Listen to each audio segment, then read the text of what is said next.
you look at it right here, we took the servo out, we took the exhaust throttle valve out, and then what we're going to do, Akrapovic gives you, if you see this one right here, a tab to screw to the wires where the servo cables go, just to avoid the DTC on the motorcycle.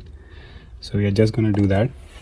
The way we took this out, there's a bolt right here that you see, and then you just take these wires out of the servo assembly and then pull this out, wiggle your way out of from this section right here of the motorcycle.